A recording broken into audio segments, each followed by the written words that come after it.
Alô, gente querida.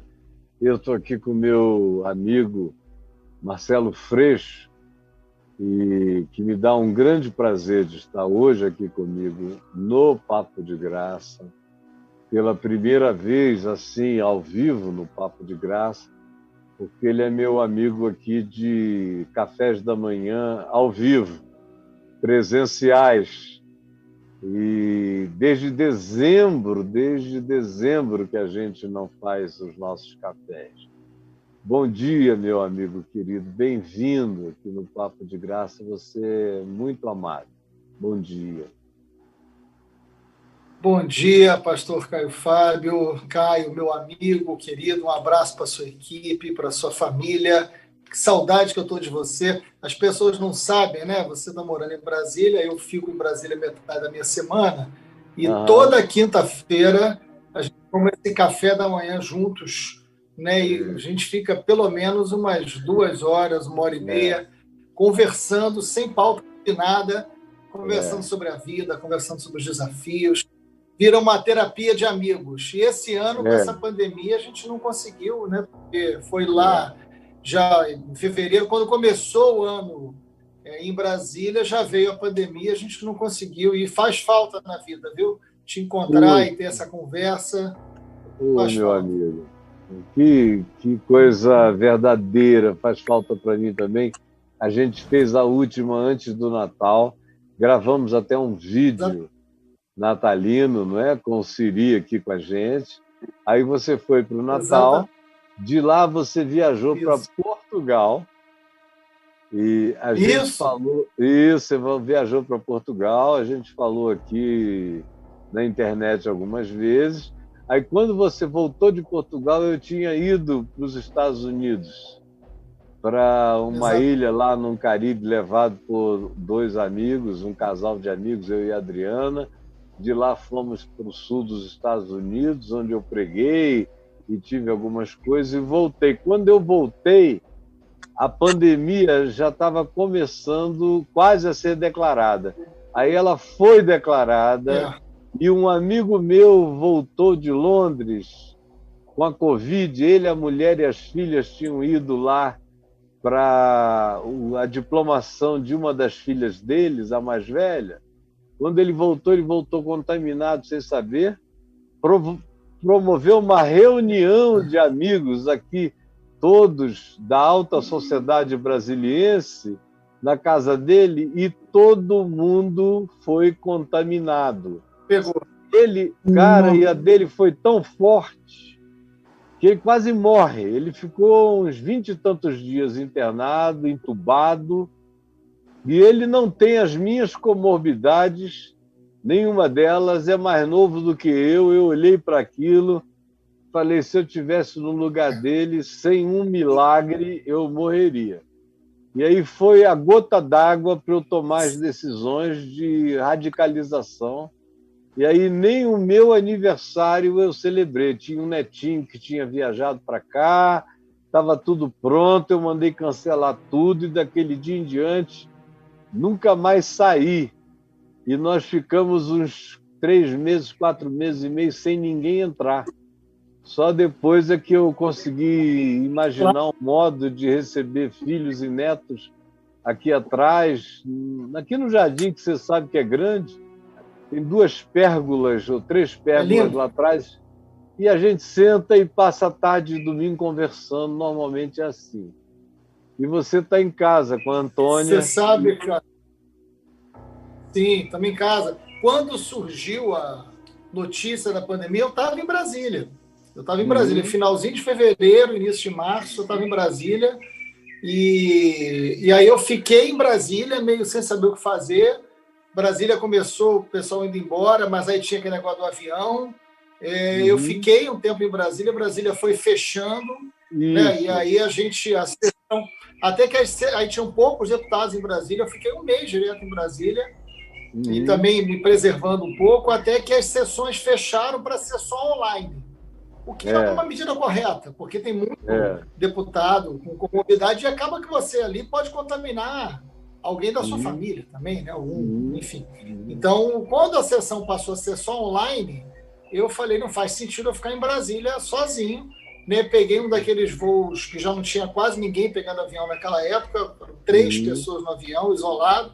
Voltei para casa, fiquei em isolamento, e aí, enfim, tentando... Eu tenho uma mãe de 80 anos, que também tem as suas limitações, e é curioso que você está falando, assim, eu perdi um amigo por causa da Covid, um professor de 34, eu perdi 2 amigos professores, né? Uma professora e um professor. Ele com 34 anos, né? E faleceu. Então, assim, é muito delicado. Assim, a gente sabe que tem gente que não tem sintomas, fica assintomático, outros é algo muito novo, é algo que a gente tem que estudar, mas fato, né, Caio, que a gente tem mais de 154 mil brasileiros mortos, com possibilidade de estar subnotificados. A gente sabe que o problema é maior, e no mundo inteiro, mais de 1 milhão de pessoas mortas no mundo inteiro. Então, a gente tem uma situação dramática. E eu fico pensando, você falou que eu fui para Portugal no final do ano, fui visitar alguns amigos, eu passei o ano novo em Portugal, em Lisboa. Né? Eu tenho muitos amigos lá. Portugal vive um momento muito interessante, politicamente, inclusive. E aí eu fico pensando, uma reflexão que a gente gosta muito de pensar juntos, o que cada um de nós pensou no Réveillon do ano passado para esse ano? Né? O que a gente desejou para o... Né? O quanto erramos. E uma coisa é que 2019 tinha sido tão ruim que eu me lembro que no Réveillon aqui em casa, a minha mulher, Adriana, estava fazendo brindes, feliz porque 2019 tinha passado. É isso, essa é a reflexão que eu estou provocando. Assim, onde nós estávamos no Réveillon, queria que todo mundo que está assistindo a gente pensar, e o que a gente desejou, o que a gente pensou naquele Réveillon, e o que veio acontecer, né? Para mostrar também que a vida é um pouco do que a gente deseja, mas a vida nem sempre é o que a gente deseja. A vida se apresenta também de uma maneira que às vezes a gente não espera, tem que saber lidar com isso, né? Da maioria das vezes, ela se apresenta como a gente não imaginou. E ainda mais em tempos como os nossos. Eles serão cada vez mais novidades. O que a gente tem pelo futuro é uma invasão de novidades de todos os tipos. Quem não estiver preparado para essa pandemia global de tudo, não será só de coronavírus, será de todas as coisas, de tecnologia, de pensamento, de novos modelos familiares, de novos modelos sociais.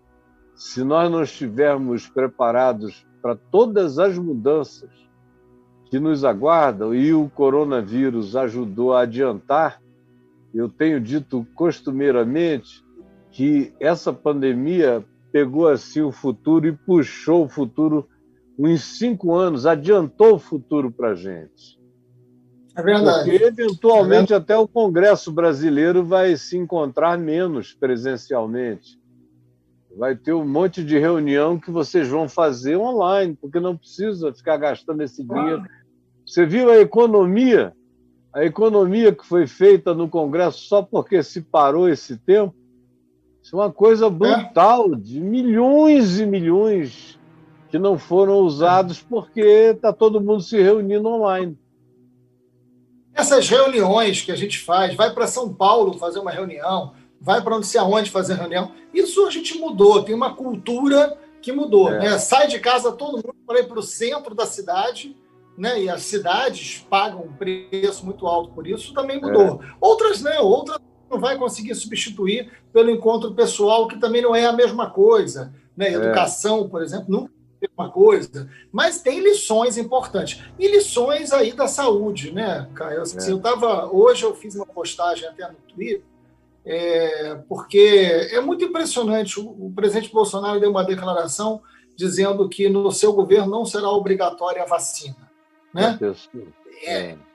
Assim, eu fico pensando, assim, é claro que ele vai falar em nome da liberdade, mas eu fico pensando o que a gente fez com o sarampo, com a polio, né? Assim, o que foi o século XX no enfrentamento a determinadas doenças, a superação, quantas vidas nós salvamos por causa de um direito coletivo, por causa de uma concepção de saúde que é o direito à vida. E o Estado tendo o dever da vida, não o direito. O Estado tem o dever da vida. Daí as campanhas de saúde pública, de vacinação, as campanhas de esclarecimento, as vacinas obrigatórias, porque as crianças têm o direito. Enfim, a gente avançou tudo e a gente vive um período hoje de um fanatismo político que se mistura também com fanatismo religioso.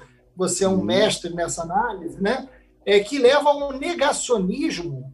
Eu fico pensando no Réveillon. Né? No Réveillon a gente não tem nada de negacionista. O Réveillon é quase o inverso, né, do negacionismo. Você imagina que o que tem de melhor no planeta vai acontecer com você naquele ano. Né? E aí, de repente, você tem um ano inteiro que você vai para um negacionismo, você nega as coisas mais evidentes, né? E cria discussões que são discussões falsas, absolutamente falsas. É muito preocupante esse momento.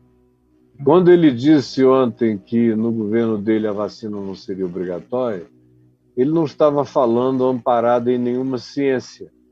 Ele estava falando exclusivamente para um grupo de fanáticos político-religiosos que o seguem e que são os mesmos que já há anos trabalham contra todo tipo de vacinação. Vacina é um perigo, vacina faz parte de um complô mundial, vacina é tudo de mal, você é vacinado para... Tem todo tipo de teoria, todos os tipos de teoria, desde para eliminar uma quantidade de pessoas para a população mundial, diminuir a sua crise demográfica, outros acham até que você recebe inoculações especiais durante a vacina para ficar marcado. Todo tipo de maluquice se associa às vacinas há muitos anos. E agora ele, que é um cara ditatorial, que é um tirano disfarçado, que bota a cara e tira a cara, bota a cara e tira a cara, mas ele é um Mussolinizinho, incompetente, mas ele teria essa vontade, teria esse desejo.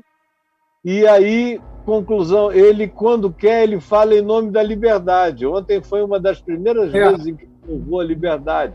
Mas aí ele fala em nome da liberdade numa pandemia. Numa pandemia não se tem mais a liberdade de saúde, de decisão de saúde. Numa pandemia, você está sobre a responsabilidade de ser um cidadão do Estado. Porque não é a sua vida. Que se imunize. É a vida coletiva. Se não for por sua própria razão e causa e desejo, você o faz por causa dos outros. Dos outros. É como o voto. Exatamente. Se o voto é obrigatório, imagina se a vacina numa pandemia não tem que ser uma obrigação também. Ela é mais do que o voto, porque eu posso não votar. Posso ir lá porque e anular. Agora, a vacina, cara, se eu não me vacinar, eu posso matar a gente. É isso que você está falando é genial. Assim. O voto ele é um direito, ele é um dever. É um bom debate. Eu posso ir lá e não votar. Eu posso faltar e pagar uma multa. Agora, a vacina, eu posso não vacinar, ser contaminado e contaminar e matar alguém. Isso eu não posso. Matar alguém. Eu posso escapar e sair deixando um rastro atrás de mim. Porque a sociedade, né, ela é coletiva. Claro. Então, eu sou defensor das liberdades, mas existe uma liberdade coletiva. E esse é um avanço, uma concepção de saúde. Então, é um dever. As relações de cidadania se dão na conjunção de direitos e deveres. Isso é um dever, acompanhado de um processo. Ninguém quer a revolta da vacina do início do século XX, que aconteceu no Rio de Janeiro. Isso é democracia. Claro. Isso é democracia. A democracia coloca sobre todos os cidadãos o compromisso de cumprirem aquelas coisas que podem afetar a todos os cidadãos. Então, na democracia, eu escolho a autoridade, mas eu também aceito o que as autoridades, especialmente o que a ciência determina como sendo uma necessidade coletiva para todos nós. Eu não posso negar a autoridade científica numa hora dessa. Tem uma coisa importante. Hoje, quando eu fiz essa postagem, aí entram esses setores mais violentos, né? Porque eu sempre digo que esse populismo bolsonarista, esse populismo da extrema-direita brasileira, ele é uma mistura de cólera com algoritmo, né? É algo que eu aprendi no livro. É uma mistura, não é uma boa definição? Populismo de extrema-direita brasileiro é uma mistura de cólera com algoritmo. Isso eu aprendi num livro chamado Os Engenheiros do Caos. Maravilhoso, que eu estou terminando de ler, inclusive. Mas essa mistura de cólera com algoritmo, Engenheiros do Caos, te mandar depois uma foto do livro, é genial, tem que ler. Eu quero ler. Explica muito assim, o que a gente está vivendo hoje. Essa relação com a cólera política e as mensagens que encaixam nessa cólera, o quanto ele consegue identificar esse sentimento de raiva, e o negacionismo, de alguma maneira, vai nisso. A ideia a ideia da política como sempre expressão de uma elite, a ideia do enfrentamento do politicamente correto como um cerceamento do que eu gostaria de ser, né? E aí, esse livro é genial, porque ele vai falando o seguinte: uma mentira dá 3 voltas no mundo quando a verdade está botando sapato, né? E isso, na política, isso é muito eficaz, porque isso vira instrumento político o tempo inteiro, e muita gente hoje prefere acreditar nas mentiras ou nas suas verdades, né? O Quintana dizia que a mentira é a verdade que deixou de acontecer. Aliás, hoje é o dia do poeta, né? Então, uma homenagem aqui ao Mário Quintana, que dizia: a mentira é a verdade que deixou de acontecer, né? E hoje o que a gente está vendo é as pessoas fazendo a mentira virar a verdade que ele quer que aconteça. Eu tenho um livro chamado O Enigma da Graça, que é sobre Jó, o sofredor do Velho Testamento, aquela história que você conhece. Desculpa, eu estou tomando café da manhã com você aqui, ó. Muito bom. Então, nesse livro, eu faço uma composição de 4 níveis de verdade, verdade, verdade, mentira, mentira, verdade. Eu vou misturando isso tudo e tem aquela verdade bisuntada de mentira e tem aquelas mentiras bisuntadas de verdade. Então, por exemplo, ontem ele aludiu à liberdade, mas o que ele disse em nome da liberdade era uma mentira, do ponto de vista da ciência. Não, e aí, é tão fácil fazer isso. Aí, quando eu postei isso, entraram aquelas figuras que são já entram xingando, num nível de violência política brutal. Ausente de argumento, né? Teve um que me xingou, eu falei: algum outro argumento, né? Para ver se, né? Porque não é diálogo, né? Então, mas aí um deles, que questionou, que não xingou, e aí eu respondo, falou o seguinte: mas imagina vacina para gripe, imagina entrar obrigatoriamente na casa dos idosos. Eu falei: olha só, a vacina contra a gripe é um direito que se oferece à sociedade, se oferta e que se faz campanha para. Mas a gripe não matou 154 mil brasileiros. A gripe matou meio de pessoas no mundo. É diferente. Você está falando de pandemia. Muda o parâmetro da ação da saúde pública. Por isso que para umas tem que ser obrigatório, para outros é muito fácil de entender. Mas é inacreditável, assim. Realmente a gente está vivendo um momento de um fanatismo na política que tem um prejuízo para a democracia muito profundo, viu? Eu estou muito preocupado. Muito preocupado. Para te dar um outro exemplo, eu me envolvi numa comissão que está fazendo uma discussão há 1 ano já, muito boa, sobre a utilização do cannabis para fins medicinais, o canabidiol. Canabidiol. Que é um remédio que você usa para mal de Parkinson, você usa para dores crônicas, você usa para câncer, você usa para o autismo, você usa para convulsões, para epilepsia. Para epilepsia. Então, assim, é de muita eficácia. Hoje, as pessoas conseguem. As associações de parentes de pessoas com essas doenças, elas entram na justiça, elas importam. Agora, é caro e é lento.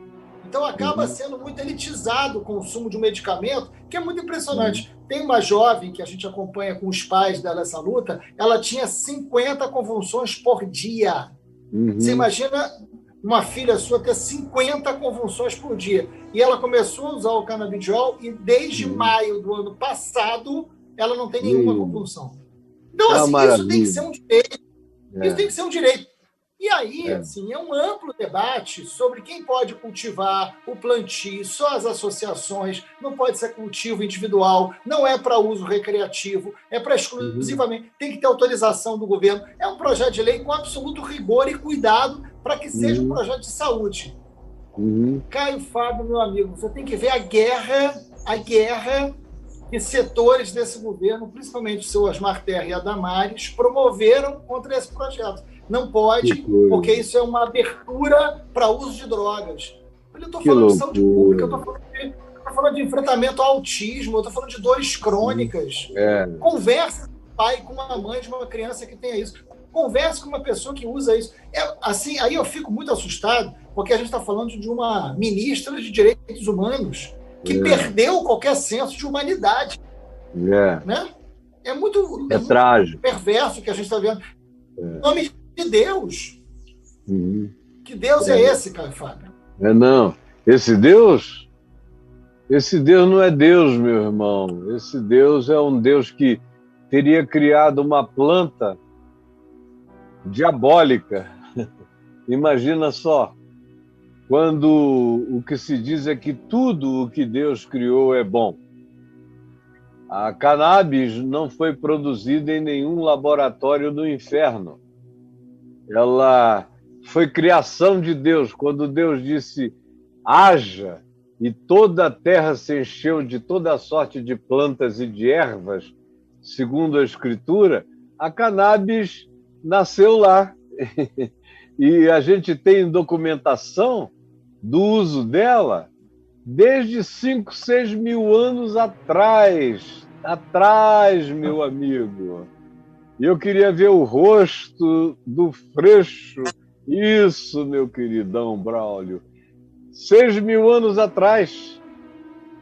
Você tem registro da cannabis sendo usada em altares de culto ao Deus de Israel, a Javé, a El, em culturas semíticas dentro da terra de Israel hoje, com 4 mil anos de idade, fazendo parte do incensamento dos cultos. Era a cannabis, não era nem o canabidiol, era o cânhamo, como era chamado naqueles dias.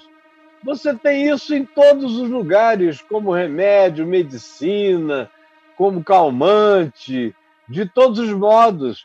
E é interessante que isso esteve presente no Templo de Salomão, mas não pode ser usado como remédio no Brasil. O Templo de Salomão que eu falo é há 3.500, 3.200 anos atrás, não é essa coisa aqui de São Paulo, do Brás, não. Eu estou falando do negócio real.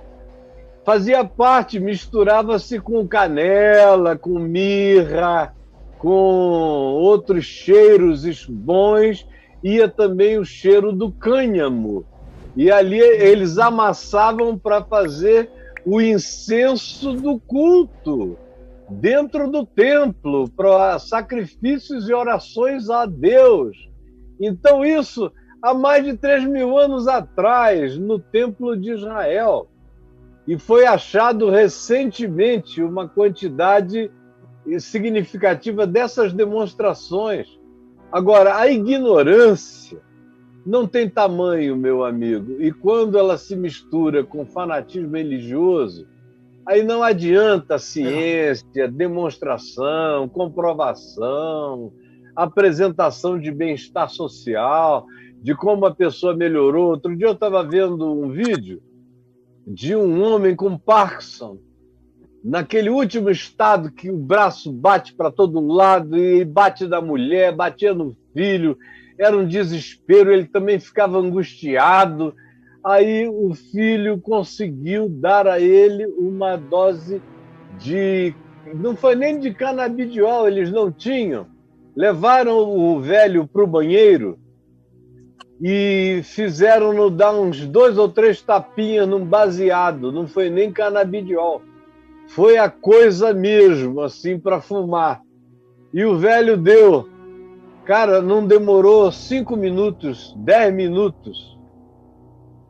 O tremor dele passou, daqui a pouco ele estava sozinho, ele tomou banho sozinho, ele saiu do banho só, se vestiu.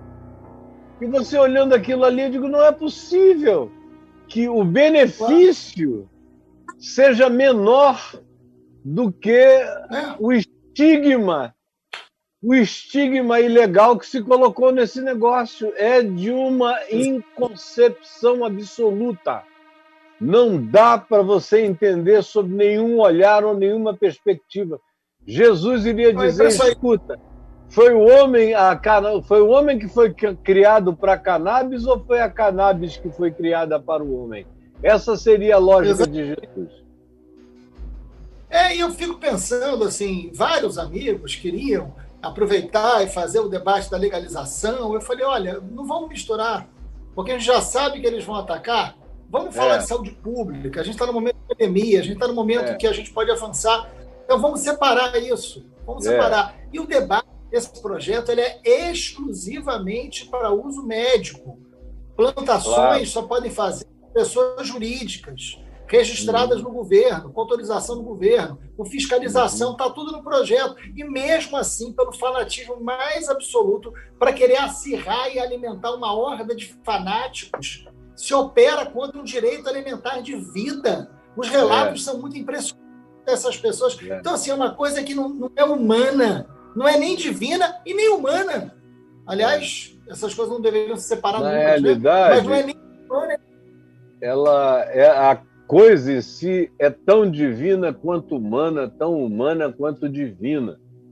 Porque isso foi criado, meu amigo, não é sintético, isso foi criação divina.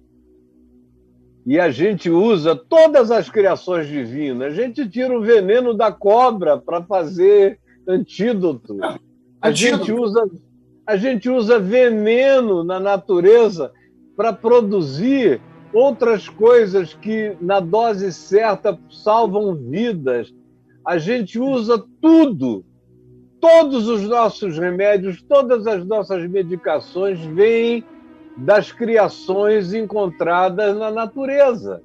Mas aí, de 1934 para cá, se colocou esse ban aí de ilegalidade para substituir a lei seca nos Estados Unidos. E como os negros eram os que plantavam, juntou-se a fome com a vontade de comer. A lei seca não deu certo, tinha que ter algo para substituir a lei seca, tinha uma mobilização enorme, e aí entrou a cannabis, e virou erva do diabo. E os crentes compraram a ideia. E aí, meu amigo, ficou proibido até usar isso como corda. Eu me lembro da discussão quando começaram a fazer os entremeados e sandálias de talos secos, de jutas, de fibras, de cannabis. Eu me lembro da discussão há 30 anos atrás, no Rio de Janeiro, se podia, se não podia, do jornal O Globo. Lá estava eu dando opinião acerca de uma idiotice desse tamanho, meu amigo. Então, a gente está vivo no meio da idiotice. E é sobre isso que eu queria conversar com você um pouco, largar a idiotice agora, daqui a pouco a gente volta para ela, mas eu queria muito que o pessoal soubesse um pouco da história que eu sei sobre você, nascido no Fonseca, em Niterói. Foi lá mesmo, no Fonseca, que você nasceu? Eu nasci em São Gonçalo. Eu nasci em São Gonçalo, município que fica do lado de Niterói. Você conhece bem. Eu nasci ali no morro, no morro do Cruzeiro, em São Gonçalo, que ficava do lado do 3º BI. antigamente. Perfeito, E aí, quando eu perfeito. tinha 2 anos, meu pai e minha mãe eram pessoas muito humildes. Meu pai faleceu tem 2 anos. Ele era inspetor de colégio, né? E minha mãe secretária de colégio público, todos de colégio público, funcionários. Uhum. Então, eu quando tinha 2 anos, a gente saiu ali do morro e foi morar no Fonseca, que é a periferia, né, zona norte de Niterói. Essa é uma cidade mais conhecida para quem não é do Rio de Janeiro, né? Eu digo que fica do outro lado da Poça, né, da Baía de Guanabara, que você conhece muito bem, Niterói. E aí eu fiquei, morei no Fonseca. Morei no Fonseca, nesse bairro de periferia, onde eu, enfim, aprendi tudo ali, maravilhoso, de 2 anos, 2 anos e meio, até os 40 anos de idade. 40 anos eu fui morar no Rio de Janeiro. Mas passei minha infância, juventude, vida adulta, agora, direto na periferia ali. Um pai na escola, cuidando da escola, e sua mãe também, isso gerou em você a vontade de ficar na escola mesmo como professor, não é? E você Exatamente, isso é uma coisa curiosa. Um dos grandes professores que Niterói já teve é você, desde menino, porque eu era pastor na Igreja Presbiteriana Betânia em 1981, 82, 83, 84, de vez em quando chegava alguém, algum garoto, teu aluno, e 85, me dizendo que eu devia conhecer você, que você... nos anos 90, então, era uma quantidade enorme de jovens chegando e dizendo: eu tenho um professor chamado Marcelo Freixo, vocês precisam se encontrar. E eu nem sabia que você, em 92, se tornou voluntário na Casa da Paz, que foi uma coisa... 94, eu acho. Do Caio, 94. do outro Caio. Eu comprei a casa da Chacina, e o Caio Ferraz me falou que queria fazer alguma coisa lá. Eu estava fazendo a Fábrica de Esperança, em Acari, que era imensa. Aí eu fui e comprei a casa, e aí botamos lá uma série de projetos, continuei dando dinheiro para manter o negócio rodando, e o Caio Ferraz foi tocando. Depois que ele foi muito ameaçado de morte, ele foi para os Estados Unidos, e o André Fernandes, que trabalhava comigo, eu desloquei para lá, e ele ficou lá uns 5, 6 anos naquele período. Mas você já se envolvia com essas coisas também. Já trabalhava. Essa história é muito maravilhosa, porque assim, meus pais eram de escola, então assim, meus pais, quando me levavam para o trabalho deles, não tinha às vezes com quem deixar, eu ia para uma escola, né, que era o lugar de trabalho dos meus pais. Eu estudei, mas eu tinha uma tradição onde eu morava, que é uma tradição de periferia, né? Você começa a trabalhar muito cedo, que você tem que começar a ganhar grana, ou para ajudar a família, ou para fazer as coisas que você quer, que a família... Então eu comecei a trabalhar com 15 anos de idade, o que ninguém deve fazer. Né? O presidente erra de novo quando ele diz que uma criança aprende muito quando trabalha. Não, uma criança não tem que aprender trabalhando. Uma criança tem que aprender na escola. Trabalhar não é para criança. Trabalhar não traz dignidade para a criança. Eu aprendi muito, mas eu aprenderia melhor e seria melhor para a minha formação se eu estivesse numa boa escola. Comecei a trabalhar por necessidade aos 15 anos. Você começou a trabalhar com o quê, Freixo? Entregando papel na rua, entregando propaganda na rua. Dos 15 aos 18. Aos 18 anos eu fui ser bancário, fui trabalhar num banco, trabalhei como office boy em banco. E aí aí apareceu uma vaga para funcionário da escola que ele trabalhava. E aí já era uma escola privada. Ele trabalhava numa escola, 2 escolas públicas e uma privada. E aí eu fui era 80 e alguma coisa? Final da década de 80. Aí devia ser 87. E aí, quando eu fui, eu olhei e falei, cara, quer saber? Eu preciso romper com essa coisa do trabalho porque todos os meus amigos ia todo mundo trabalhar em loja, ia todo mundo trabalhar em banco, era todo mundo o trabalho ali braçal. Eu falei, eu vou tentar buscar outra coisa. E aí eu resolvi, eu fazia faculdade de economia, eu falei, quero fazer faculdade de história. E aí, para passar para uma universidade pública, morando na periferia, trabalhando, eu estudava de madrugada, eu fazia café e Coca-Cola para ficar bebendo para não dormir, para dormir pouco, para conseguir ler. E aí eu passo para a universidade pública, para a história, e aí foi uma mudança. Por isso que é tão importante fazer um jovem de periferia, fazer um jovem negro, entrar numa universidade. Porque isso muda tudo. Muda tudo. Eu sei, mudou na minha vida. Quando eu entrei eu fui o primeiro dos meus amigos ali a entrar numa universidade. O Caio Ferraz fala isso também lá de Vigário Geral. Quando você entra numa universidade, aquilo muda completamente a sua perspectiva. E aí eu fiquei 20 anos dando aula, eu fui dar aula em presídio, que é uma experiência muito rica na minha vida. E aí eu quando fui dar aula em presídio, eu vi que os presos não sabiam ler.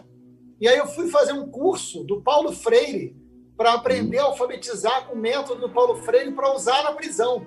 E eu, durante muitos anos, dei aula de alfabetização de adultos também nas prisões. O que foi uma experiência enorme. Que foi quando o Caio me conheceu, eu fazia um trabalho na presídio da Frei Caneca também. O Caio me conheceu e falou, olha, já tinha tido a chacina de Vigário Geral, ele falou, a gente vai começar o trabalho que é naquela casa onde uma família inteira foi assassinada, uma família de evangélicos, né? Inteira assassinada, pais, e a gente vai ali fazer um trabalho. Eu comecei a fazer um trabalho ali. Então, a educação sempre foi um lugar de muita realização para mim, muito crescimento, muita conquista, né? Por isso que quando eu vejo esse retrocesso que viveu nesses 2 últimos anos da educação, me dá uma tristeza muito grande. Porque a educação, ela é como... Aliás, a educação é como uma religião, deve ser libertadora, mas pode ser usada por outra coisa. Né? Educação e religião... Você coisa tinha parecida. um irmão também durante esse processo, não é? Eu tenho 2 irmãos. Um é o caçula, que mora em Niterói até hoje, e o outro, meu irmão, ele foi assassinado em 2006. 2006. Lá mesmo no lugar, no Fonseca, onde vocês moravam? Foi perto, ele já estava casado nessa época, e aí ele, enfim, virou síndico de um condomínio, né? Esses condomínios populares que tem sei lá quantos apartamentos, né? Então ele tinha comprado no financiamento da Caixa Econômica, aquelas coisas de subúrbio, né? Você paga aquilo em 5 encarnações. E aí ele foi... E aí ele e um grupo de amigos foram moralizar o condomínio, que tinha uma série de desvios, uma série de problemas, e descobriram... Enfim, esses desvios eram profundos, envolviam alguns policiais na segurança do condomínio, e eles resolveram moralizar, enfim, trazer legalidade, botaram tudo no papel, tem que legalizar. Foi ameaçado na época, achou que nada ia acontecer com ele, e por mais que a gente tivesse alertado, e depois ele foi assassinado, sem dúvida alguma, por essas pessoas. E deixou 2 filhas pequenas, brutalmente assassinado. O quanto isso milícia já na época, né?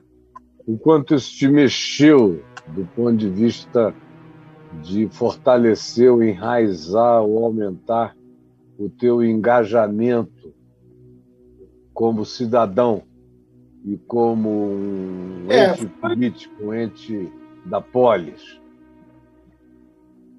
Eu não era deputado, eu era candidato a deputado em 2006. Foi em junho de 2006, foi no meio da campanha, inclusive. Foi a pior dor, né, da minha vida, porque meu pai, quando morre, meu pai nunca aceitou a morte do meu irmão. Um pai enterrar um filho, o Chico Buarque diz, né, que é saudade arrumar um quarto do filho que já morreu, uma canção do Chico Buarque, e meu pai nunca aceitou. Conheço muito bem o significado dessa metáfora. Eu perdi um filho com 22 anos, e, cara, você chega ali naquelas roupas todas penduradas, com o cheiro dele, e aí eu fui distribuindo as roupas para os irmãos dele. O que cabia num, cabia no outro. A mãe guardou algumas para ela, e como nós tínhamos mais ou menos a mesma estrutura, sendo ele mais alto do que eu, uns 5, 6 centímetros, mas cabia em mim, eu uso até hoje as roupas dele. E tem algumas que eu não uso e não deixei lavar, porque eu chego lá e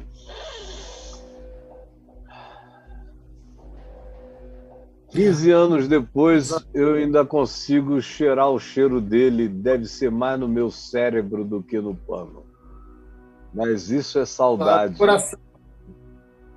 O cheiro do coração. Isso é saudade, que não tem tradução para outras línguas, né? A palavra saudade não tem tradução para as outras, mas o sentimento tem, né? A gente não traduz a palavra, mas traduz. A deputado federal ou deputado estadual? Estadual. Estadual. Eu era candidato a deputado estadual em 2006. Isso dilacerou a gente, porque eu sabia que tinha lá o problema, mas você nunca espera. Quando você não é da barbárie, você não espera a barbárie, né? Enfim, eu já vivi muita violência. Eu fui criado num lugar muito violento.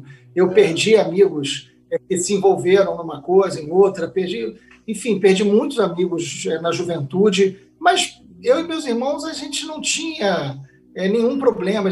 Meu pai e minha mãe criaram a gente com muito rigor, tudo muito certinho. Então você fala assim, eu estou livre desse problema. Ilusão, né? Não está. E aí meu irmão, exatamente por ser muito rigoroso, por ser muito correto, mexeu numa estrutura podre. Oi, tá me ouvindo? Tá? Tá, o Braulio tá dizendo que tá me ouvindo. Oi. Tá tudo ok, o som do Caio tá voltando. Pode continuar, Freixo. Caio volta agora. Tá. E aí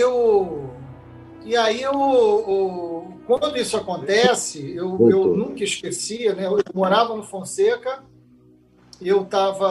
isso foi no final da noite, assim, eu já estava dormindo, porque eu acordo muito cedo para dar aula, sempre acordei muito cedo para dar aula, toca o telefone de casa, meu outro irmão me ligando, e aí eu atendo o telefone e ele fala, olha, Renato foi baleado, e aí é uma notícia que chega como um tiro, né? Eu falei, né? Aí e aí eu saí voando para o hospital. Quando eu cheguei, ele já estava morto.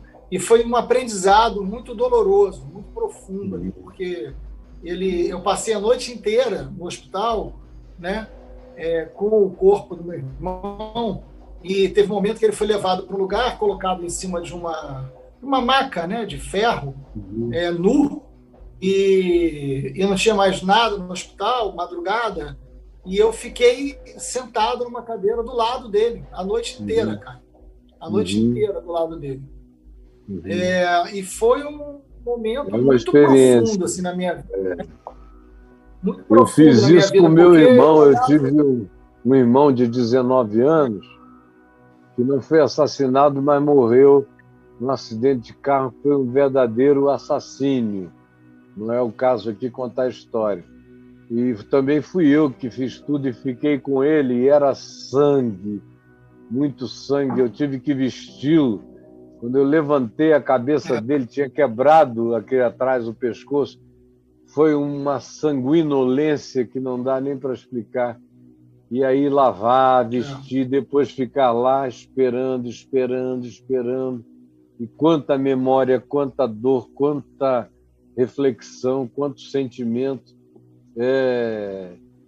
A morte do meu irmão também foi impressionantemente forte no impacto que causou em mim.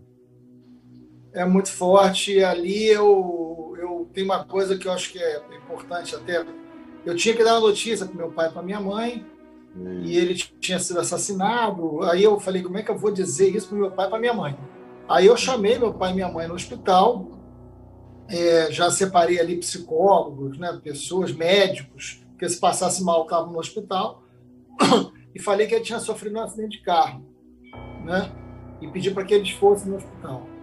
A minha mãe, com muita sabedoria, quando estava saindo de casa, falou, meu filho morreu. Ela sentiu, né, meu filho morreu. E aí, as pessoas que estavam com minha mãe na época falaram, não sei, se ele não tivesse morrido, vocês não estavam me chamando para o hospital agora. Eu estou sentindo que eu perdi meu filho. É um lugar muito único, né, daquela mãe ali. E aí ela chegou no hospital, olhou para mim e falou assim, ele foi, né? Eu falei, foi. E aí eu tinha que avisar eles que ele tinha sido assassinado. Eu tinha que falar a verdade. Como é que você... E aí eu nunca vou esquecer isso na minha vida, viu, Caio? que aí eu botei eles sentados, já estavam medicados ali, eu falei, ó, eu preciso falar uma coisa para vocês, ele não morreu por acidente, né? Ele morreu, atiraram nele.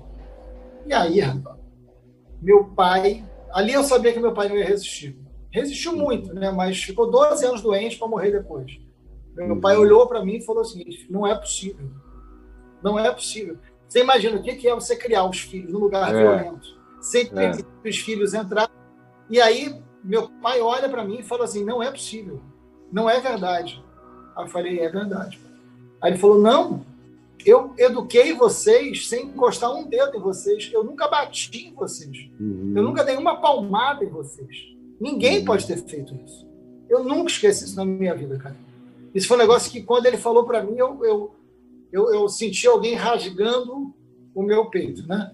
Eu falei, o que eu falo para esse pai, para o meu pai, depois disso, né? Que ele falando, eu nunca encostei um dedo no meu filho, eu nunca bati no meu filho, como é que alguém tira a vida dele? Não pode. Eu ensinei vocês a não fazer nada errado. Eu falei, mas ele não fez nada errado. E ele morre porque ele não fez errado.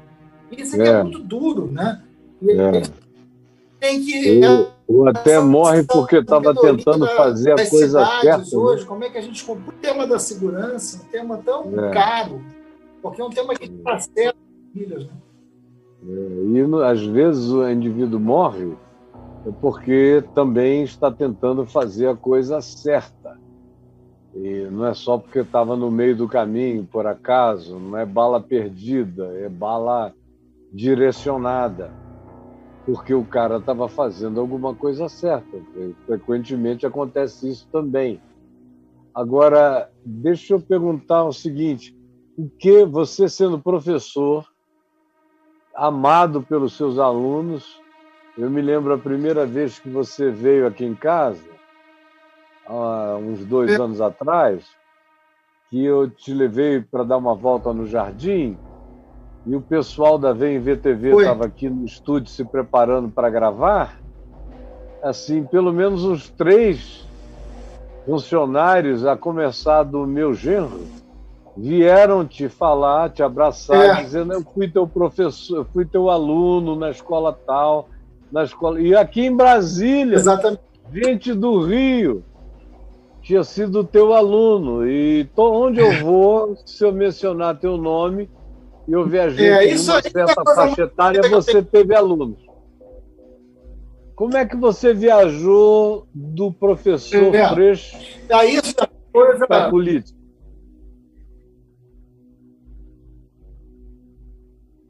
Como é que foi? Eu estou achando que está congelando a minha imagem aqui. Deu uma frisadinha, mas pode ir em frente que talvez a sua internet está boa aí? Tá legal?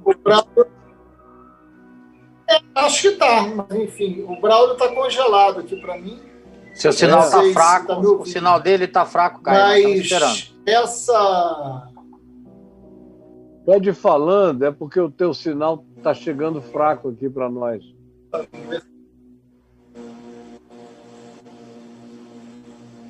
Vamos lá, está me ouvindo? Melhorou? Estou ouvindo bem. O sinal voltou, está bom agora. O teu sinal está bom agora. A gente tem um medidor de sinais aqui. Melhorou? Melhorou, pode ir em frente. Pode ir. Dessa viagem do professor ao chamado à vocação política, como foi? Pois é, porque essa magia da sala de aula que eu tenho encantador ali na vida, né? Porque hora ou outra eu estou andando nas ruas e tudo, e aí encontro alguém, conheço o meu tempo, nos modifica, né? E fui sua aluna, e aí a gente vai e começa a falar, eles têm sempre uma história, tem sempre uma coisa, isso é maravilhoso. E você sabe que veio para a vida política foi esse espírito pedagógico, né? A ideia de que a luta política ela tem que ser pedagógica. Eu falo isso todo o tempo na minha militância política. A luta política tem que ser pedagógica. Você tem que falar algo que as pessoas compreendam e gostem de ouvir. O segredo do professor é você falar algo que o aluno entenda e goste de ouvir. Uma coisa sem a outra não adianta. Né? As duas coisas têm que ser combinadas nesse momento. E aí isso eu levei para a minha vida política. Assim, eu não quero falar algo que as pessoas não entendem e nem gostem de ouvir. Então, que a gente possa produzir materiais, que a gente possa... Tem uma coisa que o Paulo Freire era muito sábio, que ele dizia: só existe educação quando tem troca. Só existe educação quando você ensina e aprende. Não pode ter a chamada educação bancária. Você não deposita na cabeça de ninguém um conteúdo. Isso a gente precisa superar. Então, acho que isso é uma coisa que na política eu uso muito, o tempo todo, né? Que é a história da luta pedagógica, e tem dado certo. Eu acho que a gente consegue, mesmo falando de temas muito duros, você fala de uma maneira que as pessoas se interessam, né? Que as pessoas possam querer. E você aprende a ouvir, que não é um hábito político brasileiro. Né? O político brasileiro, ele acha que só tem que falar. Eu gosto de ouvir. Eu gosto de ouvir, gosto de ouvir. E me diz uma coisa, e aí quando você entra na ação política, você escolheu para iniciar que partido? Então, eu fui, na minha juventude, eu não fui nunca parlamentar, mas eu trabalhei no PT durante algum tempo, na época do trabalho de base, na época da educação popular, da teologia da libertação. Nessa época eu trabalhei muito junto aos educadores no PT. Mas aí, quando o PT chegou ao governo e eu não concordei com as alianças, com o governo, eu saí, continuei trabalhando como educador popular, continuei trabalhando nas lutas de direitos humanos, até que o Chico Alencar, né, que aliás fez aniversário ontem, e outras pessoas amigas falaram: a gente está criando o PSOL, né, que, enfim, é pequeno e a gente precisa que você venha para ser candidato. Eu falei: jamais, eu não vou ser candidato. Você está maluco, não quero isso para mim. Ela falou: não, mas é importante ter uma candidatura de um professor e alguém ligado aos direitos humanos. E aí eu reuni as entidades de direitos humanos na época e perguntei o que eles achavam. E todos adoraram, menos eu. Todos adoraram. E aí a gente acabou fazendo a campanha. E aí ganhamos, né? A gente foi eleito, que eu não esperava. A tua maior relutância vinha de onde? Qual era o embate mesmo que havia? Você sabe, cara, eu fico pensando, você sabe que hoje, olha como é que é impressionante as nossas conversas, né? Porque a gente não combina, é bom dizer que quem está assistindo a gente que a gente não combinou nada, a gente não combina as coisas, a gente acaba falando de coisas que estão muito presentes hoje. Hoje de manhã, no café da manhã, eu tive uma conversa longa com a Antônia, e uma conversa dura, assim, que eu estava falando: olha, tem horas até hoje que eu penso assim, se vale a pena, né? Eu falando para ela hoje de manhã, e a gente não combinou isso, porque eu falei: olha, esses dias agora, esses últimos dias, a investigação da Marielle está caminhando para ser concluída, a gente não tem dúvida que foi a milícia, pode ter sido uma vingança contra a gente, esses caras mataram meu irmão, saiu uma pesquisa mostrando que hoje a milícia domina onde mora mais de 40% dos moradores do Rio de Janeiro. Nós temos uma tela. Enfim, aí... Nós temos uma tela para ilustrar isso. E o Braulio pode até botar a tela aí que a gente pegou e ele reproduziu, porque é chocante essa imagem do que a milícia domina no Rio de Janeiro. É impressionante. Olha aí. Rio de Janeiro. 57,5% de domínio dos milicianos, 15,4% das facções de tráfico, 25,2% de disputa ou aliança entre milicianos e facções. Quer dizer, o negócio está todo comido, meu irmão. Todo tomado. E exatamente, os Bolsonaros defenderam as milícias. E aí eu olhei para aquilo tudo. Travou a imagem dele. Travou a imagem dele? Vamos ver se ele volta, né? Aí, tá chegando. Chegou. Tá voltando.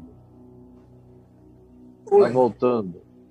Eu disse que, inclusive, eu tenho aqui vídeos. Eu fui presidente. Todos os Bolsonaros defendendo a milícia. Oi? Tem, não. Eles defenderam abertamente. defenderam abertamente. É. Eles defenderam a legalização das milícias quando eu defendi o relatório da CPI. A gente indiciou 240 milicianos e eles defendendo a legalização. Então, assim, isso tudo acontecendo, eu tive essa conversa com o Antônio hoje em casa e falei, poxa, assim, caramba, né? Quanta coisa boa a gente conseguiu fazer, mas olha o tamanho do problema que a gente tem pela frente. E eu acho que era isso que tinha na minha cabeça lá quando eu relutava, né? Mal sabia eu que o problema ia ser tão grande. Mas, é infinitamente maior, falava, né? Eu tenho o meu trabalho. Nossa, impressionante. Assim, o Rio de Janeiro tem que ser refundado, sabe, Caio? Você que é um apaixonado por essa cidade, o Rio de Janeiro tem que ser refundado. Refundado. É um nível de banditismo político muito assustador. Uhum.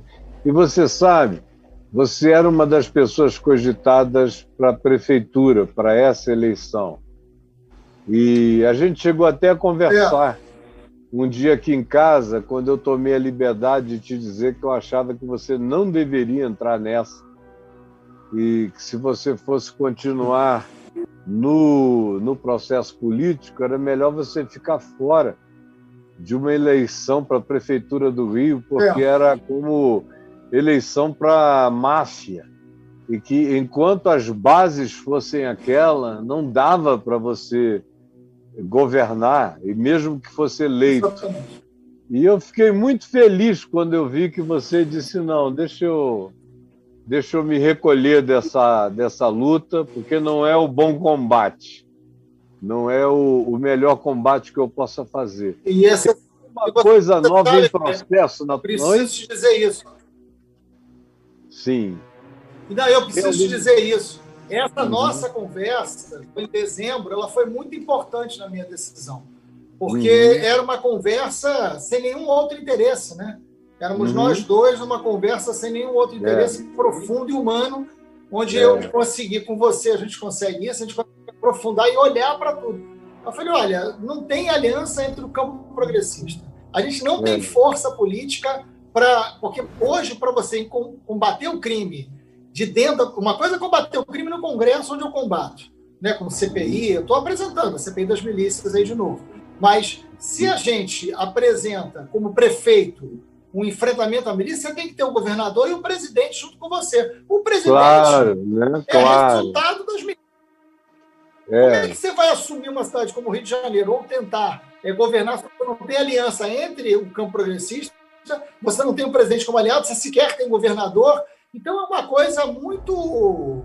Eu, na verdade, assim, não teria a menor opção de fazer. E aí eu saio dizendo, olha, ou tem uma unidade ou não dá. Ainda mais com o Bolsonaro presidente. Então, assim, agora a minha disputa estou ajudando as eleições municipais, mas a minha disputa maior é em 22 para derrotar Bolsonaro. E escuta, me diz uma coisa. Você acha que existe alternativa em 22 para a gente ter um outro presidente da República? Eu não quero nem falar em derrotar Bolsonaro. Eu quero que haja um presidente da República que seja menos ruim do que o Bolsonaro. Eu estou numa situação que eu tenho uma filosofia a vida inteira. Eu prefiro ter 5% de alguma coisa do que 100% de nada. Bolsonaro, para mim, é ter 100% de nada. Então, eu não estou querendo 100% de tudo. É impossível. As alternativas que nos são postas não são alternativas de plenitude satisfatória de nada. Quando chegar a 22, eu vou escolher, de maneira não ideológica, o mais razoável com chance de vencer, o Bolsonaro. O meu medo em 22 é que o pessoal ideologize a luta e não tenha a sabedoria de que o que nós temos que fazer como cidadãos é romper o fluxo desse neonazismo que se une com cristãos evangélicos. Eu vou entrevistar amanhã uma americana que lançou um livro que virou um best-seller, chamado Jesus and John Wayne. É um livro muito interessante, Jesus e John Wayne, porque ela mostra, está aí na tela, como os cristãos brancos, racistas americanos destruíram a fé. Tem milhões de pessoas deixando a igreja por causa dessa aliança com Trump. Aqui, já havia milhões que tinham saído. Continua a haver milhões dizendo não chega. E nos próximos anos isso vai aumentar muito mais. Porque é insuportável assistir o que está acontecendo. Então, por exemplo, eu não tenho candidato para 2022. Eu vou esperar ver quem é o menos ruim, razoável, com chance de vencer o Bolsonaro. Esse será meu candidato. Claro. Depois que ele cumprir esses 4 anos, aí eu penso em alguém melhor. Mas no momento a gente não está... Se a gente partir para o idealismo ideológico, o Bolsonaro ganha. Não, eu acho que a gente tem que entender assim, que o significado de um governo de extrema-direita no Brasil. Isso é cerceamento de cultura, isso é a ampliação da desigualdade, isso é o aumento da violência política, isso é o aumento do preconceito, isso é a anticiência. A gente está diante de um cenário tão ruim ou pior do que a ditadura civil-militar. Um governo autoritário como ele, eleito, ele está legitimado para o autoritarismo. Então ele certamente será um governo pior do que nós temos hoje, porque ele está legitimado. Foi assim com a extrema-direita no mundo inteiro. O governo é mais autoritário ainda, porque está legitimado. O segundo mandato então, será pior do que o primeiro. Muito mais autoritário. Você imagina, está legitimado, pode fazer tudo. Então, o que eu estou dizendo é o seguinte, nós temos que ter sabedoria, nós temos que buscar o comum e não o idêntico. O que a gente tem de comum? Porque se eu procurar, eu me dou muito bem com você, Caio, você sabe disso. A gente senta e conversa, é uma maravilha. Mas se eu ficar procurando, eu vou achar diferenças com você. Né? Claro. A gente está no momento que a gente tem que ficar procurando as diferenças ou a gente tem que procurar o que é comum? Eu preciso buscar quem é idêntico a mim ou quem tem alianças em comum. E nesse momento, eu entender que eu tenho um projeto comum, republicano, democrático, de valorização da saúde, da educação, que você tem um programa mínimo, quem está aqui? O que não pode é você ter nomes, lideranças, caciques para adaptar um projeto depois. Tem que ser o contrário. Né? Qual é o projeto que a gente defende que é melhor do que o projeto do Bolsonaro? E qual é o nome que melhor possa representar esse projeto para não ter risco de perder? E que a gente possa aqui agrupar todo mundo. É o que eu estou defendendo. Né? Eu acho que a gente vai ter um exercício interessante que vai ser no segundo turno dessa eleição municipal agora. Vai ter o primeiro turno e vai ter o segundo. No segundo turno, eu estou defendendo, eu vou dar entrevista sobre isso, inclusive, eu estou defendendo que a gente faça uma grande aliança nacional no segundo turno para derrotar os candidatos a prefeito ligado ao Bolsonaro. E que a gente provoque nas cidades, agora no segundo turno, uma aliança de derrota ao bolsonarismo. E que isso possa servir de embrião para 22. Tomara que dê certo. Você sabe que na sexta-feira passada eu entrevistei aqui, bati um papo com a Joyce Hasselman. E me lembrei de nós dois no café da manhã, né? Nós dois no café da manhã, conversando. Aí conversa vai, conversa... Nem conseguia se falar. Oi? A gente nem conseguia se falar. E depois do café da manhã eu procurei por ela e a gente conversa muito. Isso.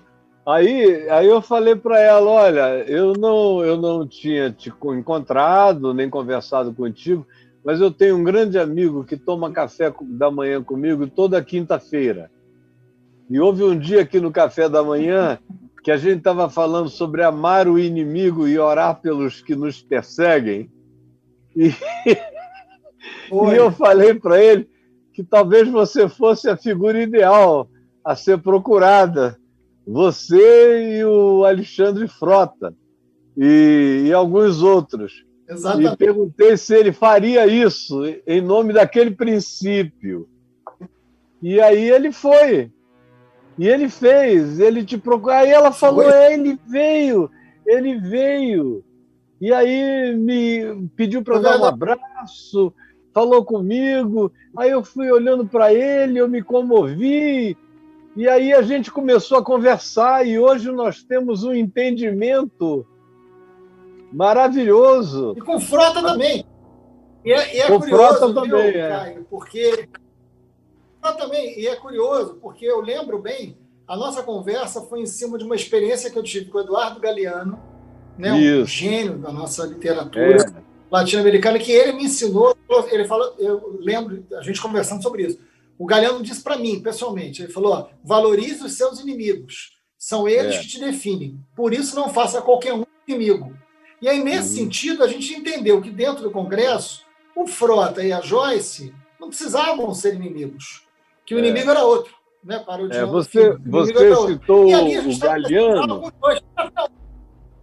Você citou o Galeano e eu falei, ó, o que Jesus diz ainda dá um passo para além. Ele manda você amar e orar. Então é mais violenta ainda a ação. Jesus não quer nenhum inimigo longe. Inimigo a gente tem que amar e orar por ele. E aí foi extraordinário. Tem um pouco de Jesus. Oi? Tem um pouco de Jesus e Maquiavel, né? Caião, subi aqui de despertador aqui, porque o tempo do Freixo acabou. Ele tem que sair. O nosso tempo acabou 1h20? O nosso não, o tempo dele. A gente continua. O Freixo é que tem uma reunião agora, ele tem que parar 1h20 e deixar eu acordar. Tem sessão do Congresso daqui a pouco. Tem que entrar no Congresso. Mas eu tenho que fazer só mais uma pergunta, que é a seguinte. Você está pensando, tem algum projeto para o futuro? Em 22 você se candidata a deputado federal? Você se candidata a alguma outra coisa? Ou você vai para o Senado? Tem alguma coisa já se delineando no seu coração, meu irmão? Caio, se a definição fosse hoje, seria para deputado federal, né? Porque eu acho que eu ajudo a bancada, ajudo a eleger outros, né? Porque tem o voto que arrasta outros deputados, né? Agora, eu estou muito empenhado em construir uma frente que não divida o campo progressista, muito empenhado. Meu grande esforço nesses 2 anos que faltam, aí, 21 e 22, né? Vai ser unir o campo progressista para ter um projeto. E aí, a esse projeto, eu vou servir da maneira que for mais útil. A princípio, assim, eu acho que como deputado federal eu sou mais útil, mas quero ouvir a todo mundo. Mas, para mim, o importante é que a gente tenha um projeto, que a gente traga as melhores pessoas, que a gente tenha os melhores nomes e que a gente, com isso, encante a sociedade civil. Traga a sociedade civil para a vontade de fazer política novamente. Olha a Bolívia e o que aconteceu, né? Olha a beleza, a Bolívia teve um golpe violentíssimo, e a Bolívia reencanta a política, trazendo e dando a vitória àqueles que foram retirados de forma absolutamente brutal do poder há pouco tempo. Então, acho que a gente tem que fazer isso com o Brasil também. Né? Tem a eleição do Trump agora, daqui a alguns dias. A gente torce para que o Trump perca a eleição. Né? Isso vai ser um marco no mundo inteiro. E aí a gente se prepara para fortalecer a democracia. Se o Biden ganhar, vai haver um distensionamento no mundo inteiro. Vai. Isso vai acontecer. Vai ser importante para o mundo isso. Vai ser algo de natureza essencial.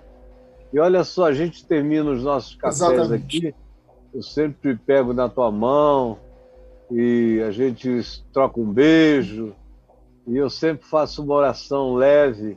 Hoje eu não posso pegar aqui na tua mão, mas é como quem está tocando em você. E eu peço a Jesus que te dê luz. Eu peço a Ele que te dê luz, discernimento, sabedoria, esperança, e que você tenha o apoio indispensável da Antônia, da sua família. E que você sempre faça o que a sua mente e a sua intuição ensinem, mais do que qualquer que seja o vozerio à volta, você siga o que seja paz no seu coração, Que a paz de Cristo seja o árbitro nas suas decisões e que a escolha do bem seja o árbitro na sua posição, na sua escolha ética, na continuidade do seu caminho, e que o Senhor Deus te proteja de todo o mal. É a minha oração por você, meu amigo, em nome de Jesus. Você, meu amigão querido, quando voltar me avisa, porque mesmo que o velho aqui ainda esteja desprotegido, a gente faz um café ali atrás do jardim, eu boto o teu num canto, o teu numa outra pérgola, e a conversa é linda. Agora ficaremos só nós dois no jardim inteiro pra gente, tá bom? Obrigado, meu amigo. Que bom te ver, que bom te ouvir sempre. Fica com Deus, dá um beijo na Adriana, dá um beijo na família inteira. Obrigado, Braulio, pelo trabalho. Obrigado à sua equipe. Saudade imensa. Em dezembro a gente toma esse café de novo. Tá perto. Se Deus quiser. Se Deus quiser. Um beijo. Um beijo. Fique em paz, meu irmão. Obrigado, queridão.